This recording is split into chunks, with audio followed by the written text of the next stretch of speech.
Hello students, निश्चय IAS के YouTube programme में आपका स्वागत है। आज करंट अफेयर्स में हमारे सामने जो टॉपिक है बहुत ही इंटरेस्टिंग टॉपिक और बहुत ही आज के समय में चर्चित टॉपिक है। आप देख पा रहे हैं यूजीसी इक्विटी रेगुलेशन 2026। यह जो रेगुलेशन है यूजीसी ने हाल ही में पेश किया है। उच्च शिक्षण संस्थान या यूनिवर्सिटीज में जो है जातिगत भेदभाव या किसी प्रकार के भेदभाव, स्पेशली जातिगत भेदभाव को खत्म करने के लिए यह रेगुलेशन लाया गया है। हालांकि इससे पहले 2012 में भी एक इस तरह का रेगुलेशन था, इस तरह के नियम थे, लेकिन हम इस टॉपिक में ही समझने की कोशिश करेंगे कि जब 2012 में इस तरह का रेगुलेशन ऑलरेडी था तो इसको किन कारणों से नया रेगुलेशन लाना पड़ा और किस तरीके से 2012 से ये रेगुलेशन अलग है और ये अलग किस तरीके से, इसका पृष्ठभूमि किस तरीके से है, और साथ ही साथ जो हम इस इक्विटी रेगुलेशंस के मुख्य प्रावधानों को भी समझेंगे और इससे जो जुड़ा विवाद है उस पर भी हम चर्चा करेंगे। तो कृपया बने रहिए शुरू से अंत तक इस वीडियो में, बहुत ही इंटरेस्टिंग आपके लिए टॉपिक होने वाला है। तो शुरू करते हैं हम यह टॉपिक।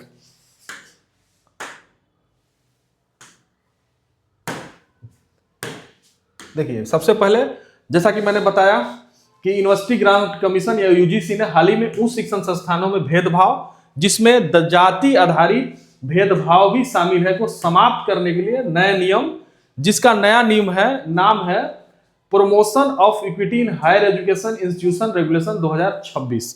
इसका टेक्निकल नाम है, ये आप देख लीजिए, और इस नाम से ही ये जाना जाएगा, टेक्निकल नाम से, ठीक है, जारी किया।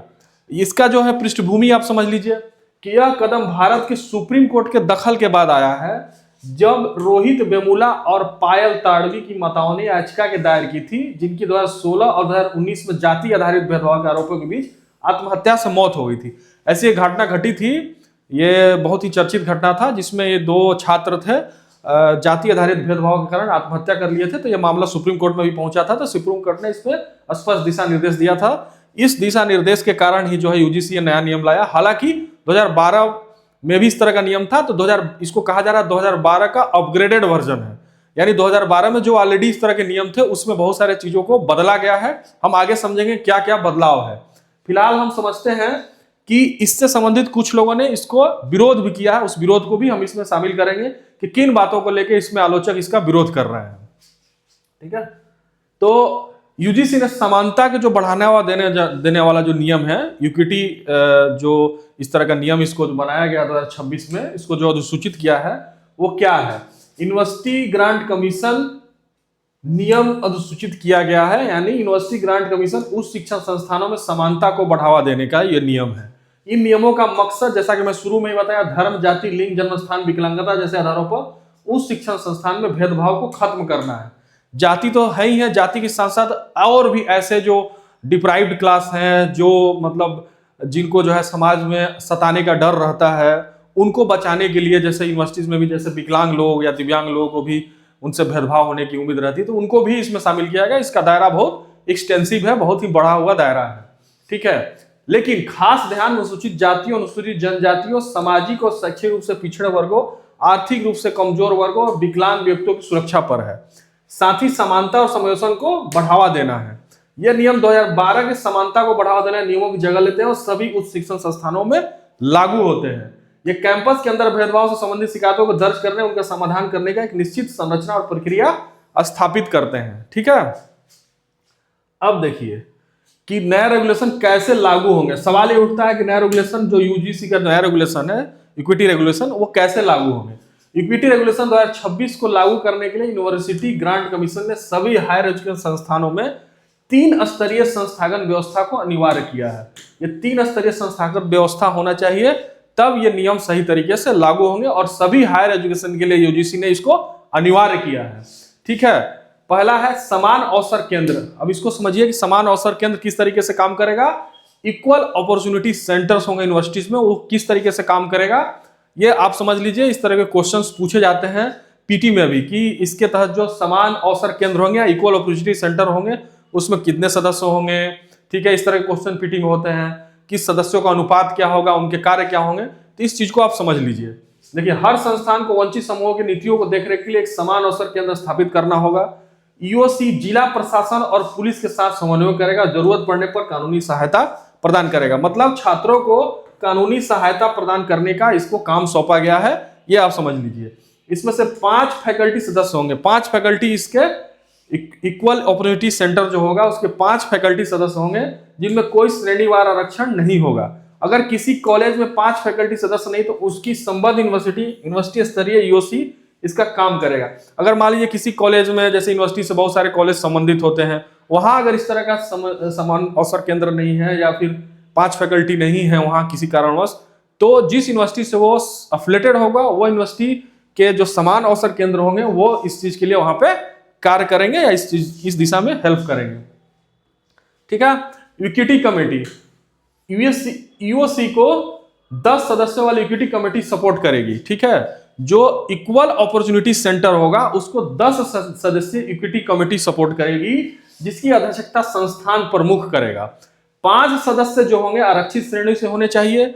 जैसे मान लीजिए कि 10 सदस्य हैं तो 10 में से 5 जो है जनरल से होंगे, 5 जो सदस्य होंगे वो आरक्षित वर्ग से होने चाहिए, जिसमें OBC, other backward caste, SC अनुसूचित जाति, एसटी और दिव्यांग व्यक्ति और यहाँ महिलाएं भी शामिल की गई हैं।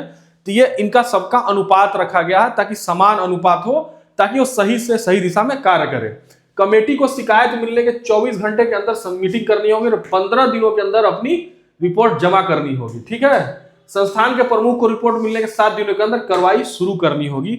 इस तरीके से ये जो है इक्विटी जो नियम लागू करने का ये पूरा जो सिस्टम डेवलप किया गया, गवर्नेंस डेवलप किया गया है। ठीक है। अब ये समझिए कि ये यूजीसी जो 2026 जो नियम है 2012 के नियमों से कैसे अलग है। भाई सवाल तो यही उठता है ना कि जब हमारे पास 2012 में इस तरह के नियम पहले से ही थे तो किन आधारों पे नियम अलग, इस तरीके का नियम लाया गया और किस तरीके से वो 2012 के नियमों से क्या अलग है, जैसा कि दावा किया जा रहा है कि अपडेटेड वर्जन है। ठीक है। देखिए जैसे रेगुलेशन का स्वरूप क्या होगा, जैसे 2012 के बात करें, 2012 के रेगुलेशन में तो ज्यादातर सलाह देने वाले थे, जिसमें कहा गया था कि सजा, भेदभाव, उत्पीड़न का अनुपात होने चाहिए, लेकिन इसमें लागू करने के लिए कोई स्पष्ट मैकेनिज्म नहीं था। वहीं अगर 2026 का रेगुलेशन की बात किया जाए, इसमें अनिवार्य लागू करने योग्य, जिसमें स्पष्ट संरचना, प्रक्रिया, नियमों का पालन और न करने पर दंड का प्रावधान है। आगे हम समझेंगे कि क्या दंड है। ठीक है। अब देखिए लागू करना और दंड के बारे में बात करते हैं। 2012 में क्या था, उन संस्थानों के खिलाफ कार्रवाई का कोई प्रावधान नहीं था जो नियम का पालन करने में विफल थे। ठीक है। वहीं 2026 में क्या है, यूजीसी एक राष्ट्रीय स्तर की निगरानी समिति के माध्यम से कार्यान्वयन निगरानी कर सकता है और डिफॉल्ट करने वाले संस्थानों के खिलाफ दंडात्मक कार्रवाई कर सकता है, जिसमें शामिल है, ये दंड समझ लीजिए, जिसमें शामिल है 3 दंड है। उन्हें योजनाओं से वंचित किया जा सकता है, यूजीसी की जो योजना है उनसे वंचित किया जा सकता है अगर वो किसी प्रकार से जो इसमें जो कार्रवाई के लिए जो कहा गया है वो कोई संस्थान विफल रहता है तो यूजीसी ये उन पर डिफॉल्ट लगा सकती है। उन्हें डिग्री या ऑनलाइन कार्यक्रम पेश करने से रोका जा सकता है, केंद्रीय अनुदान के लिए पात्रता को भी हटा सकता है यूजीसी। तो ये सारे इसमें स्पष्ट जो है दंड है, ताकि जो हमारा सुधारात्मक कदम है उसको सही तरीके से लागू किया जा सके। अब देखिए संस्थागत तंत्र क्या है। 2012 में समान अवसर प्रकोष्ठों का प्रावधान था, लेकिन उनकी संरचना या भेदभाव के मामलों को संभालने के लिए विस्तृत प्रक्रियाओं को निर्दिष्ट नहीं किया गया था। एक भेदभाव विरोधी अधिकारी अनिवार्य था, जिनके खिलाफ संस्थान के प्रमुख से अपील की जा सकती थी। पहले ये था। 2026 में क्या किया गया है, एक विस्तृत बहुस्तरीय तंत्र पेश करता है, समान अवसर केंद्र, इक्विटी समितियां और इक्विटी दस्ते। ये इस तरह से स्पष्ट है कि ये 3 स्तरीय होगा और ये 3 स्तरीय जो है स्पष्ट रूप से काम करेगा। अब जो है शिकायत और निवारण प्रक्रिया में क्या था, 2012 में शिकायत पंजीकरण, समय सीमा और निपटान तंत्र की स्पष्ट कमी थी। ठीक है। इसमें क्या है, 2026 वाले नियम में क्या है, शिकायतें दर्ज करने, जांच करने और हल करने के लिए विस्तृत प्रक्रिया निर्धारित करता है, जिसमें प्रत्येक चरण में एक निश्चित समय सीमा, जैसे कि हम लोगों ने समझा कि 15 दिन के अंदर रिपोर्ट देना होगा, यह स्पष्ट देता है। अगर रिपोर्ट देने में वो किसी प्रकार से वो असफल होते हैं तो उस पर यूजीसी कार्रवाई भी कर सकता है। सामाजिक समूहों का कवरेज 2012 मुख्य रूप से अनुसूचित जाति और अनुसूचित जनजाति पर ही केंद्रित था। ठीक है। स्पष्ट रूप से ओबीसी का उल्लेख नहीं था 2012 में, लेकिन अगर हम 2026 की बात करें तो एससी, एसटी, विकलांग व्यक्ति, महिलाओं और अन्य वंचित समूहों के साथ साथ ओबीसी को भी स्पष्ट रूप से शामिल किया गया है, जो कि एक अधिक और व्यापक समावेशन दृष्टिकोण को दर्शाता है।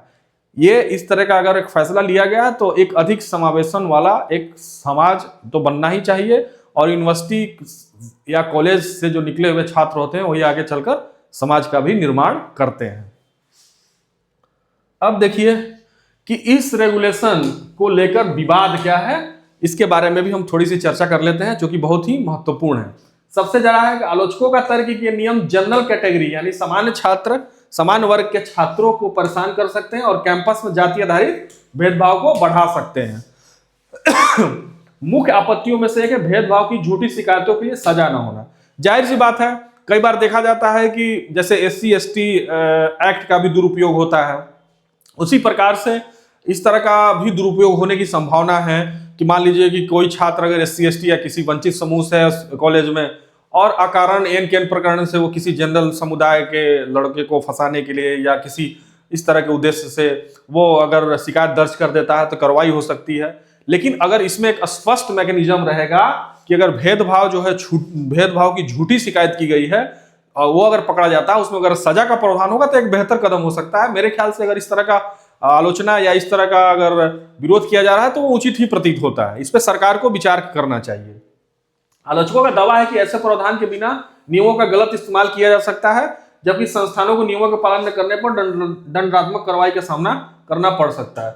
संस्थानों के लिए है कि भाई अगर वो नहीं करते हैं तो उनके लिए दंडात्मक कार्रवाई है, लेकिन अगर झूठी शिकायत है, दुर्भावना से प्रेरित शिकायत है, तो उसके लिए भी एक स्पष्ट मैकेनिज्म होना चाहिए। ये तो सही सवाल है। उनका आरोप है कि ये नियम जनरल कैटेगरी के छात्रों के साथ अन्याय करते हैं, ये राजनीतिक मकसद से जाति आधारित भेदभाव को बढ़ा देते हैं, खासकर OBC समुदाय के अंदर। तो ये जो भी आलोचक इसका आलोचना कर रहे हैं उनका कहीं ना कहीं वैलिड पॉइंट है, इस पे विचार किया जाना चाहिए। अगर इस तरह का प्रावधान नहीं है तो इसको प्रावधान को शामिल भी किया जा सकता है कि अगर झूठी शिकायत कोई करता है तो उसके लिए क्या मैकेनिज्म हो सकता है, ताकि जो है एक तरीके से और भी समरसता आए समाज में या यूनिवर्सिटी में, इस तरह का समरसता का माहौल हो, किसी के मन में या आलोचकों के मन में या किसी विरोधी के मन में इस तरह की भावना न हो कि वो मेरे खिलाफ झूठी शिकायत भी कर सकता है। तो इस तरह से एक सस्पेंस का माहौल भी बन सकता है यूनिवर्सिटी में। तो एक बेहतर यूनिवर्सिटी चूंकि पढ़ने का एक केंद्र होता है, वहाँ एक बेहतर और सुंदर माहौल होना चाहिए जहाँ सभी छात्र मिलजुल कर एक पठन पाठन का कार्य करें, एक बेहतर दिशा में कार्य करें, यही उम्मीद की जा सकती है। तो आज के टॉपिक में इतना ही। मिलते हैं आपको हम नेक्स्ट टॉपिक में किसी इसी तरह का इंटरेस्टिंग और परीक्षा उपयोगी टॉपिक के साथ। कृपया चैनल को लाइक, सब्सक्राइब और कमेंट करना ना भूलें। और इसी के साथ धन्यवाद। Thank you so much.